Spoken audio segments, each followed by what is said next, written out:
Before kingdoms rose and temples gleamed with marble, before empires stamped their names into stone, there were two cities that seemed unshakable: Sodom and Gomorrah, the twin jewels of the valley. They sparkled beneath the sun, their markets overflowing with trade, their homes standing tall and proud, their laughter echoing from street to street. To the traveler they looked like paradise.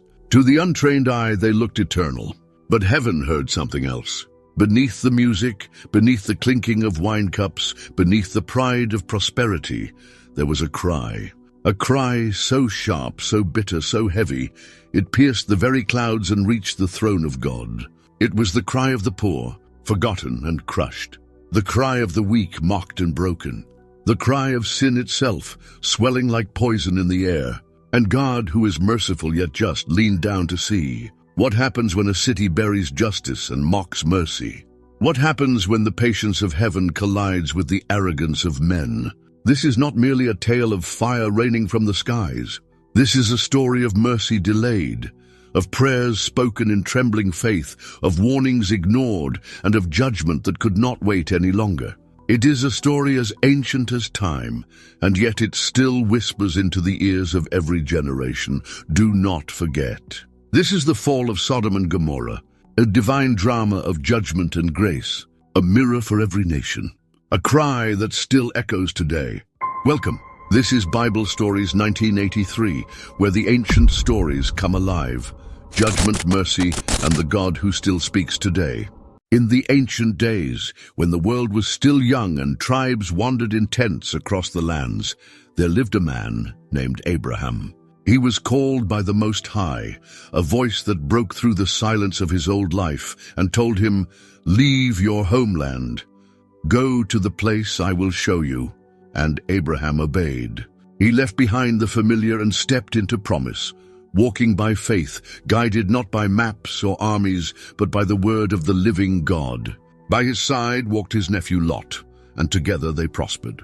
Their flocks multiplied, their servants filled the land, their tents stretched across the hills. But with prosperity came strife.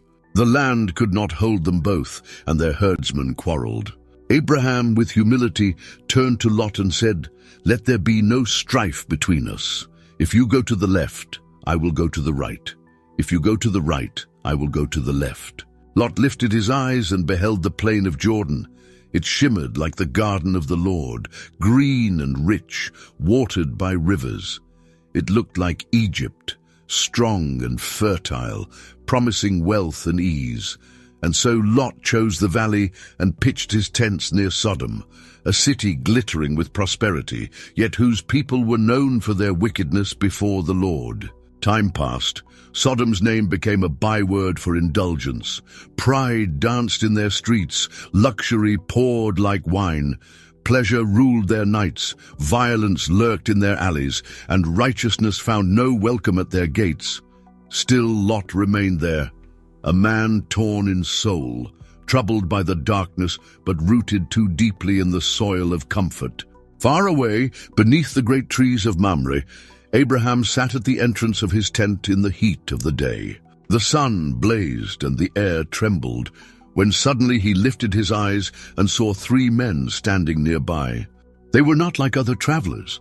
Something in their presence stirred awe, as if heaven itself had stepped into human form. Abraham ran to meet them, bowing low to the ground. "My lords," he said with urgency, "if I have found favor in your sight, do not pass your servant by. Let me bring water for your feet, food to refresh you, and rest beneath the tree." They accepted, and Abraham hurried, calling for Sarah to bake bread, commanding a servant to prepare meat, setting milk and curds before his guests. And as they ate, one of them spoke with words that seemed to echo eternity.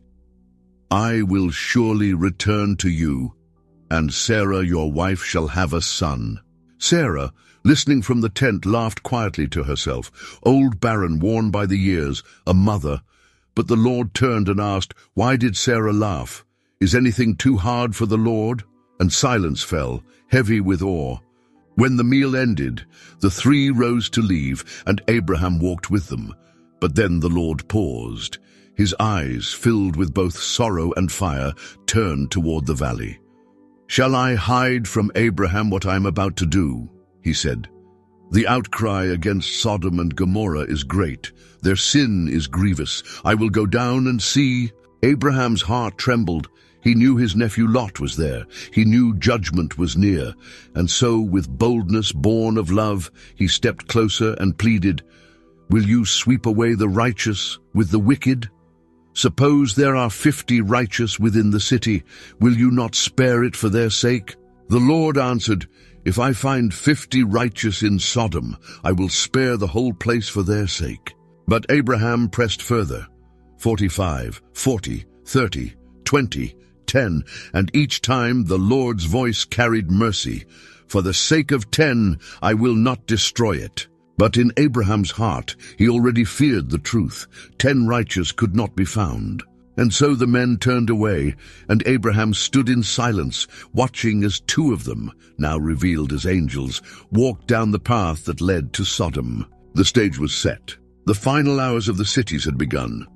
The sun slid low over the Jordan Valley, painting the horizon with streaks of crimson and gold. Shadows stretched across the fertile plain, and the heat of the day gave way to the restless murmur of evening. In Sodom, the streets came alive as they always did, merchants shouting their prices, laughter spilling from taverns, music echoing from the squares. Children played in the dust, while men bartered in the markets, and the wealthy reclined in the glow of oil lamps, sipping wine and believing their prosperity would never end. To an outsider, it looked like the height of blessing. Fields watered, trade routes overflowing, houses sturdy and full. But beneath the surface there was rot. It clung to the air like smoke after a fire, the arrogance of men who had forgotten God, the cruelty of a city that devoured its own. The poor were mocked, the stranger despised, the very idea of righteousness laughed out of the gates. And yet on this evening strangers were coming. From the hills above, 2 figures approached the city gates. They looked like travelers, weary from the road, dusty from the journey, their faces calm but their steps sure. To human eyes they were men, but in truth they were angels of the Most High, carrying not only the weight of heaven's authority, but also the fire of its judgment. They walked as if the whole earth belonged to their master, and it did. At the gate an older man sat, watching, waiting, uneasy. His name was Lot, Abraham's nephew, a man who had chosen this place for its wealth, for its fertile fields, for the promise of security. But now his heart lived in conflict. Day after day, his soul was tormented by what he saw, the corruption, the lawlessness, the pride. And yet he stayed. Comfort chained him. The soil of Sodom had rooted itself in his life. When Lot lifted his eyes and saw the 2 men approaching, something stirred deep within him. Perhaps it was instinct. Perhaps it was mercy, or perhaps it was the faint spark of righteousness that still refused to die in him. He rose to his feet and hurried forward, bowing low. "My lords," he pleaded, "please turn aside to your servant's house, wash your feet, spend the night, rise early and go on your way." At first they declined. "No," they said calmly, "we will spend the night in the square." Lot's heart quickened. He knew this city. He knew what its streets became when the shadows deepened and the lamps grew dim. He pressed harder, his voice trembling with urgency. "No, I beg you, come with me. Stay in my home." His insistence was not only hospitality, it was warning. He knew what darkness prowled the streets after nightfall. The angels looked at him, their silence heavy, their eyes searching, and then they nodded. They would go with him. Lot hurried them into his house, preparing a feast, bread unleavened, food hastily served, water for their feet. For a moment the world outside seemed far away. For a moment the house was a sanctuary. But Sodom was listening.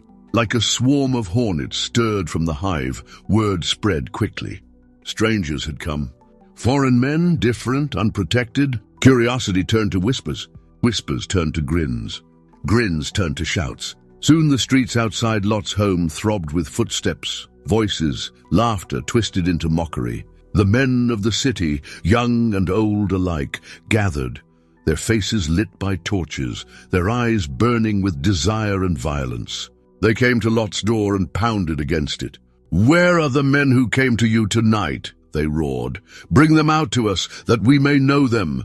The words dripped with corruption, with hunger for defilement. This was not curiosity. This was predation, sharpened by years of unchecked evil. Lot's heart pounded. He stepped outside, closing the door behind him, his hands raised in trembling desperation. "I beg you, my brothers," he pleaded, "do not act so wickedly." The mob jeered. Their fists hammered against the wood. Their shouts rose higher. In despair, Lot grasped at the unthinkable, offering his daughters instead. "Behold, I have 2 daughters who have not known a man. Let me bring them out to you, and do to them as you please. But do nothing to these men, for they have come under the shelter of my roof." The crowd erupted in fury. "This fellow came to live among us, and now he dares to judge us. We will deal worse with you than with them." They surged forward, pressing against the door, reaching for him, their violence boiling over. Lot braced himself, certain the mob would tear him apart. But in that instant, the strangers within rose. The door burst open, and hands of unearthly strength seized Lot, pulling him back inside. The door slammed shut, and then silence. Outside, the mob stumbled, their eyes clouding, their hands clawing at the air. Blindness fell on them like a curtain, sudden and suffocating. They groped for the door, shouting in confusion, screaming curses into the night, but they could not find their way. Inside, the 2 angels stood revealed. Their calm no longer concealed their authority. Their voices thundered with urgency. "Do you have anyone else here? Sons-in-law, sons, daughters? Whoever belongs to you in this city, get them out. For we are about to destroy this place. The outcry against its people has grown so great before the Lord, and he has sent us to destroy it." Lot's blood ran cold. His mind swirled. Destroy it, all of it? The words struck like thunder in his chest. But the fire in their eyes told him this was no empty warning. Judgment was not only near, it was standing in his house. Lot hurried into the night, finding his sons-in-law, the men pledged to marry his daughters. He cried out, his voice hoarse with fear, "Hurry! Leave this place! The Lord is about to destroy the city!" But they laughed, they mocked him. To their ears, he sounded like a man telling jokes at a feast, judgment from heaven. It was absurd. And so they dismissed him, returning to their wine, blind to the flames already stirring beyond the veil of the sky. The hours of the night dragged toward dawn. Lot returned home, his heart torn, his hope fading. His sons-in-law would not come, his neighbors mocked him, and still he lingered, paralyzed between fear and disbelief. But the angels would not wait forever. Lot stumbled forward, dragged by the hands of the angels. His wife's face was pale, her eyes darting back to the home she had built, the life she had known. His daughters clung to him, trembling with fear, their hands cold in his. Behind them, the gates of Sodom loomed, tall and proud, symbols of strength that would soon crumble into ash. The angels' voices rang like trumpets. "Escape for your life.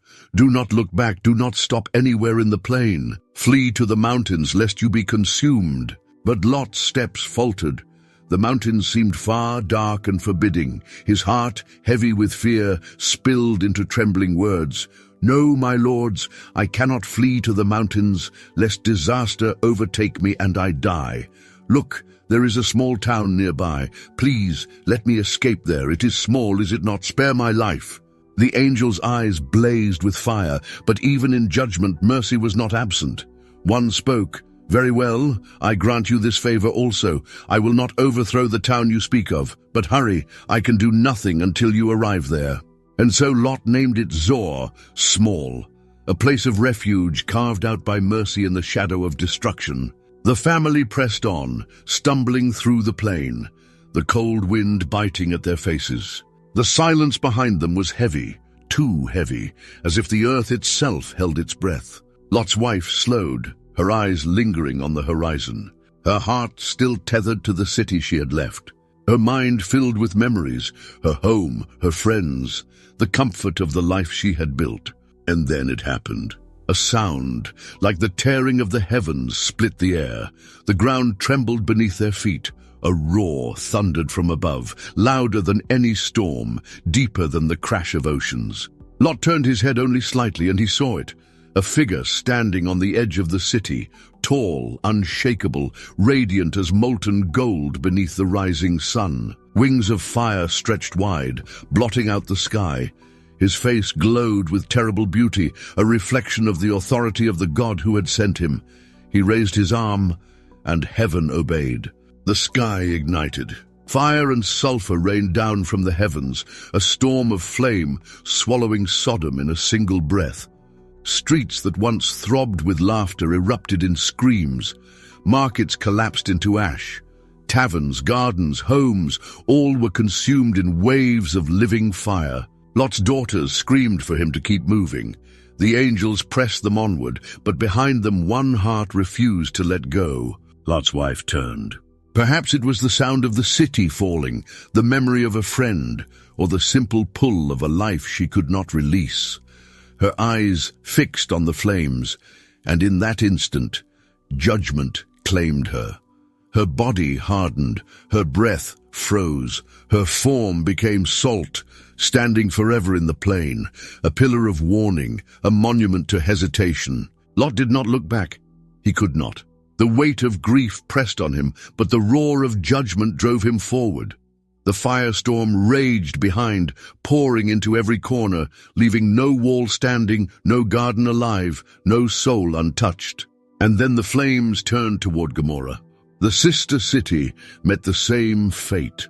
Fire surged across the valley, swallowing everything in its path. Stone cracked, rivers boiled, smoke poured upward like the furnace of 1,000 fires. The sky glowed blood red, and the valley that had once looked like the garden of the Lord became a wasteland of ash. Lot and his daughters stumbled into Zoar just as the sun broke the horizon. Their bodies trembled, their clothes smelled of smoke. Their hearts were heavy with loss. They did not speak. They could not. Some griefs are too deep for words. Behind them, the valley smoldered. Where two proud cities had once stood, only ruin remained. The laughter was gone, the music silenced, the cries of the oppressed answered. The patience of God had ended, and his judgment had fallen. But even in the ashes, mercy still lingered.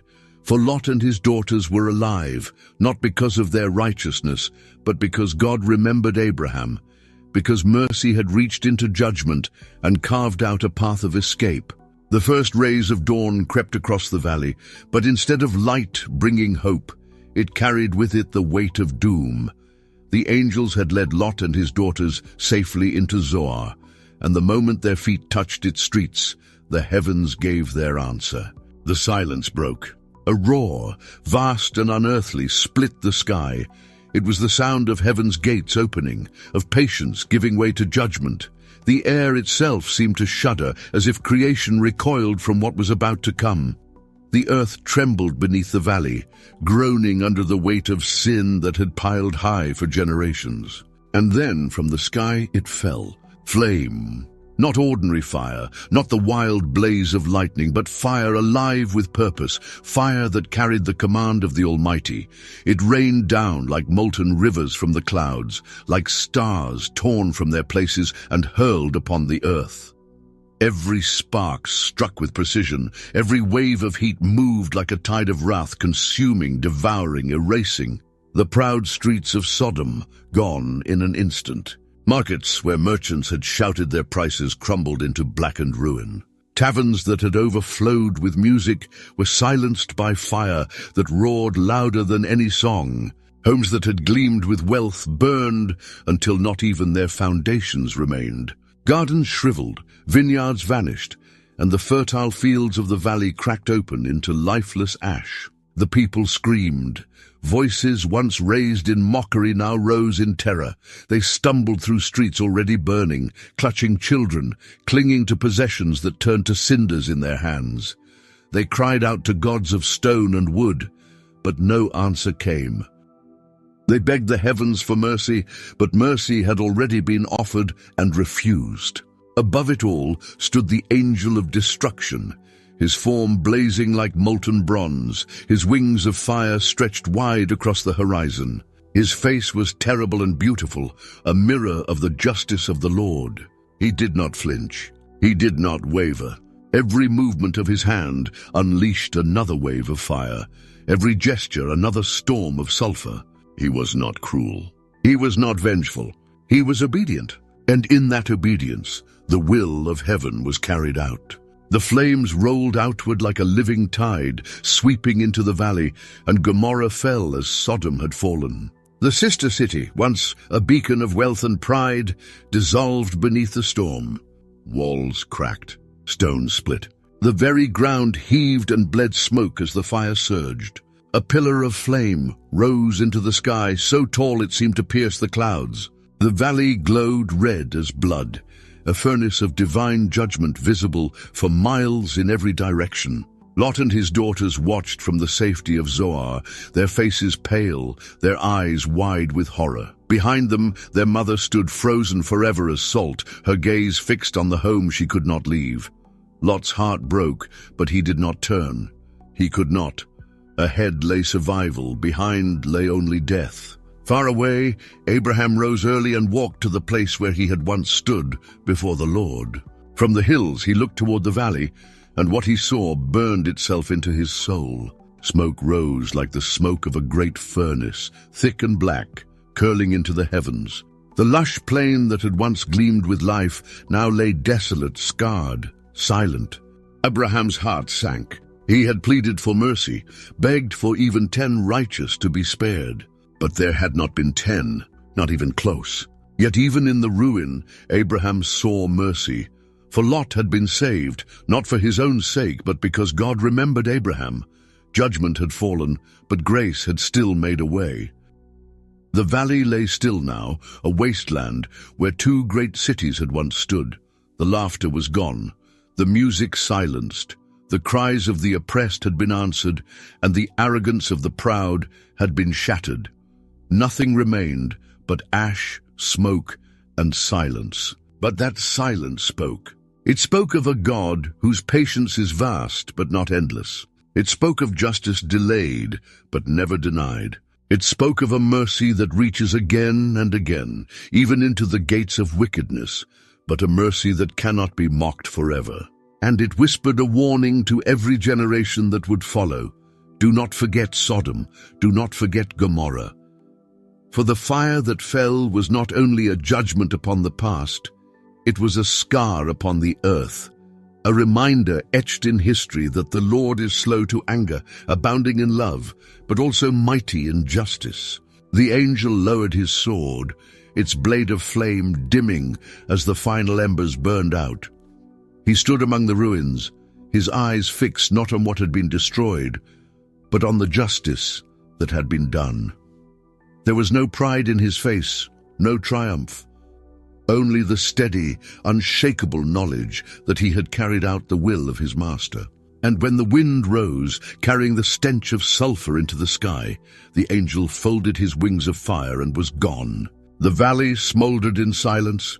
Sodom and Gomorrah were no more. The valley was still. Where once there had been laughter, now there was silence. Where once music and trade had filled the streets, now only the hiss of smoke rose from the scorched earth. The proud cities that had believed themselves unshakable lay buried beneath ash. No walls stood, no gates opened, no voices echoed.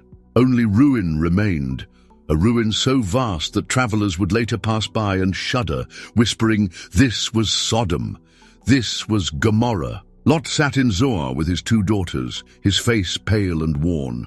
His garments still smelled of sulfur, his skin still felt the heat of the fire. He did not speak. His daughters did not ask. The silence around them was too heavy, too sacred. Behind them, somewhere in the plain, a figure of salt still stood, frozen forever between 2 worlds.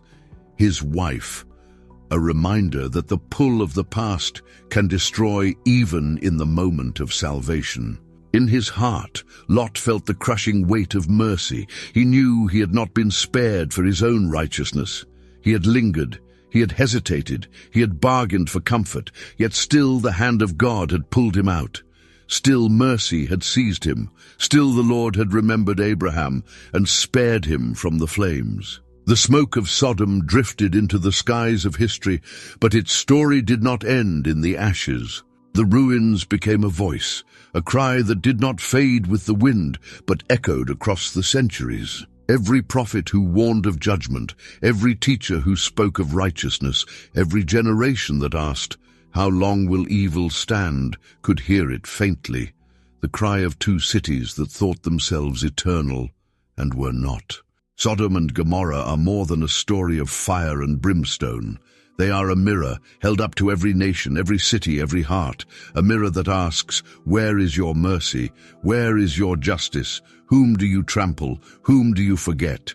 And how long will you believe that tomorrow will always come, that judgment will never arrive?" Yet the story is not only warning, it is also hope.